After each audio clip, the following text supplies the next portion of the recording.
Seventh class देखिए, आज अपन पढ़ेंगे आगरे का सफ़र। देखिए आज अपन क्या पढ़ेंगे, आगरे का सफ़र।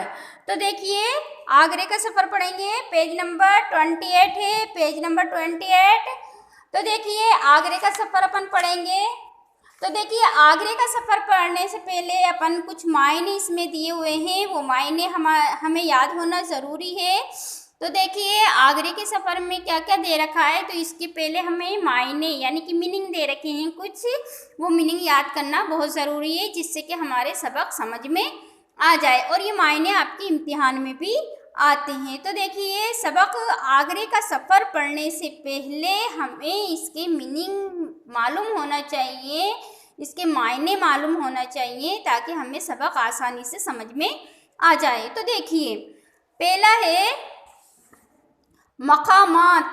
क्या लिखा हुआ है, देखिए मकामात। क्या लिखा हुआ है, मकामात यानी कि मुकाम की जगह यानी कि बहुत सारी जगह, अलग अलग जगह, अलग अलग स्थान। तो देखिए मकामात यानी कि जगह यानी कि अलग अलग जगह, यानी कि मकामात यानी कि जगह एक चीज़ होती है, और जगह यानी कि बहुत सारी जगह, अलग अलग जगह। तो देखिए मकामात क्या दे रखा है, ये मकामात क्या दे रखा है, मकामात। मकामात यानी कि मुकाम की जमा जगह, यानी कि मुकाम भी कोई जगह, कोई सी भी जगह हो सकती है। मुकाम कोई सी भी जगह होती है, और मुकाम की जमा यानी कि जैसे आपने सिंगुलर प्लूरल पढ़ा है, ऐसे ये मुकाम एक को कहते हैं, और मुकाम की जमा यानी कि मुकाम यानी कि बहुत सारी जगहें, यानी कि बहुत सारी। वाहिद जमा, जैसे आपने वाहिद एक होता है और जमा यानी कि बहुत सारे होते हैं, इसी तरीके से मकामात। तो देखिए मकामात यानी कि मुकाम की जमा जगहें, ठीक है। फिर देखिए राय शुमारी। देखिए क्या लिखा हुआ है, ये राय शुमारी। क्या लिखा है, ये राय शुमारी। क्या है, राय शुमारी यानी कि राय मालूम करना, सलाह मशवरा करना, लोगों की राय के मुताबिक एदाद व शुमार, डाटा जमा करना। तो देखिए राय शुमारी यानी कि सबसे सलाह मशवरा करना, सबसे सलाह मशवरा करना। राय शुमारी यानी कि सबसे सलाह मशवरा करना, यानी कि राय मालूम करना, लोगों की राय के मुताबिक एदाद शुमार यानी कि डाटा जमा करना, ठीक है। इसे कहते हैं राय शुमारी। फिर है अजायबात। अजायबात आपने पहले भी याद होगा, अपन ने पहले भी पढ़ा था झूठे की कहानी के अंदर। अजायबात यानी कि अजीब चीज़ें, अजीब चीज़ें। अजायबात यानी कि अजीब चीज़ें, यानी कि अजाइब की जगह। अजायबात अजीब एक है और जमा बहुत सारे हैं, यानी कि अजायबात यानी कि अजीब की जमा है, यानी कि वाहिद और जमा आपने जो पढ़ा था, यानी कि वाहिद एक होता है, जमा बहुत सारे होते हैं। तो अजायबात यानी कि वाहिद यानी कि ये जमा है, अजीब की जमा क्या हो गया, अजायबात। तो अजाइब, अजाइब भी जमा, अजाइब की जमा। हैरत में डालने वाली चीज़ें, ऐसी चीज़ें जिसे देखकर आप हैरत ज़दा हो जाएं, अचंभे में पड़ जाएं, उसे कहते हैं अजायबात, यानी कि अजीब चीज़ें, अनोखी चीज़ें, ठीक है। तो ये हो गया है अजायबात। अजायबात का मतलब होता है अजाइब, अजाइब की जमा, हैरत में डालने वाली चीज़ें, हैरत, अजाइब, अजाइब की जमा, हैरत में डालने वाली चीज़ें। फिर है सरताज। सरताज सरदार। क्या है, सरताज यानी कि सर का ताज। सरताज यानी कि सर का ताज यानी कि सरदार।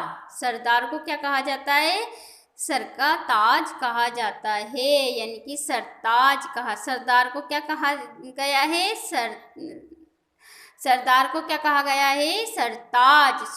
सरदार को क्या कहा गया है, सरताज। तो देखिए सर का ताज, सरताज यानी कि सर का ताज, यानी कि सरदार जो सबसे बड़ा हो उसे क्या कहा जाता है? सरदार। यानी कि वही तो सब सरदार होता है, वही तो पूरे उसका ध्यान रखता है कि कौन क्या कर रहा है, किसको क्या काम देना चाहिए, किससे क्या काम करवाना चाहिए। तो देखिए सरदार। तो देखिए फिर है रुखसार। फिर क्या है? रुखसार। क्या है ये? रुखसार। क्या हो गया ये? रुखसार यानी कि गाल। रुखसार का मतलब गाल, यानी कि हमारे फेस के जो गाल हैं, हमारे चेहरे के जो गाल हैं, इन्हें क्या कहा जाता है? रुखसार। जो हमारे चेहरे के जो गाल हैं, यानी कि हमारे फेस के जो गाल हैं, उसे कहा जाता है रुखसार। किसे कहा जाता है? रुखसार यानी कि गाल, रुखसार। फिर लुत्फ, मज़ा, आनंद, इंटरेस्ट, यानी कि लुत्फ, मज़ा। लुत्फ यानी कि मज़ा, लुत्फ यानी कि मज़ा। फिर एक तवील। फिर क्या आ गया है? तवील। तवील का मतलब होता है लंबा। तवील। तवील का मतलब क्या है? लंबा। तवील। तवील का मतलब होता है लंबा। सरू, एक लंबे दरख्त का नाम। सरू यानी कि एक दरख्त, एक लंबे दरख्त का नाम। फिर है पच्चीकारी। पत्थर पर नक्श और निगार बनाना। पच्चीकारी क्या दे रखा है इसमें? पच्चीकारी। पच्चीकारी। 7th क्लास, ध्यान से देखिए क्या लिखा हुआ है ये? पच्चीकारी। क्या लिखा हुआ है ये? पच्चीकारी। पच्चीकारी कहाँ लिखा हुआ है? ये रहा, देखिए लिखा हुआ है पच्चीकारी। 7th क्लास, आपको पढ़ना भी आना चाहिए। आप ध्यान से अगर पढ़ेंगे तो आपकी समझ में आएगा कि क्या लिखा हुआ है ये। तो देखिए लिखा हुआ है पच्चीकारी, और पच्चीकारी मीन्स यानी कि पत्थर पर नक्श और निगार बनाना। पत्थर पर नक्श निगार बनाने को क्या कहा जाता है? पच्चीकारी कहा जाता है। पच्चीकारी यानी कि पत्थर पर नक्श और निगार बनाना। पच्चीकारी यानी कि पत्थर पर नक्श और निगार बनाना। पच्चीकारी यानी कि पत्थर पर नक्श और निगार बनाना। फिर है मकबरा। कब्र पर बनी हुई इमारत। मकबरा किसे कहते हैं? मकबरा यानी कि कब्र पर बनी हुई इमारत। मकबरा यानी कि कब्र पर बनी हुई इमारत। मकबरा यानी कि कब्र पर बनी हुई इमारत। मकबरा किसे कहते हैं? कब्र पर बनी हुई इमारत को क्या कहा जाता है? मकबरा कहा जाता है। तो देखिए 7th क्लास, आप इसके मायने देखिए, और इन मायनों को आपको नोटबुक में एक एक मायने को 3 टाइम लिखना है। कितने टाइम लिखना है? 3 टाइम लिखना है, 3 बार लिखना है एक एक मायने को, और फिर इसको याद भी करना है आपको। सबक पढ़ने से पहले ये एक मायना है, जैसे मकामात यानी कि मुकाम की जगह, मकाम की जगह, काय की जगह? मकाम की जगह। मकामात यानी कि मकाम एक होता है, और मकामात यानी कि अलग अलग, कई अलग अलग जगहों को क्या कहा जाता है? मकामात कहा जाता है। फिर है राय शुमारी, यानी कि राय मालूम करना, लोगों की राय के मुताबिक एदाद शुमार, डाटा जमा करना।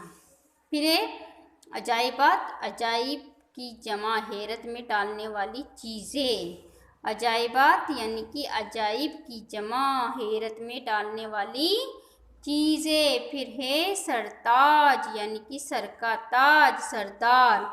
फिर देखिए रुखसार यानी कि गाल। रुखसार यानी कि गाल। फिर है लुत्फ। लुत्फ यानी कि मज़ा। लुत्फ यानी कि मज़ा। फिर है तवील। तवील का मतलब होता है लंबा। फिर है तवील। तवील का मतलब क्या होता है? लंबा। सरू, ये एक पेड़ का नाम होता है। सरू का पेड़ होता है एक, उसका नाम होता है सरू। तो देखिए सरू यानी कि एक पेड़ का नाम है। तो देखिए एक लंबे दरख्त। दरख्त का मतलब क्या होता है? पेड़। दरख्त का मतलब क्या होता है? पेड़। दरख्त। पेड़ को उर्दू में क्या कहा जाता है? दरख्त कहा जाता है। पेड़ को उर्दू में क्या कहा जाता है? दरख्त कहा जाता है। फिर ये पच्चीकारी यानी कि पत्थर पर नक्श व निगार बनाना, पत्थर पर नक्श व निगार बनाना। फिर है मकबरा यानी कि कब्र, मकबरा कब्र पर बनी हुई इमारत, जैसे जिसे क्या कह दिया जाता है, दरगाह कहा जाता है।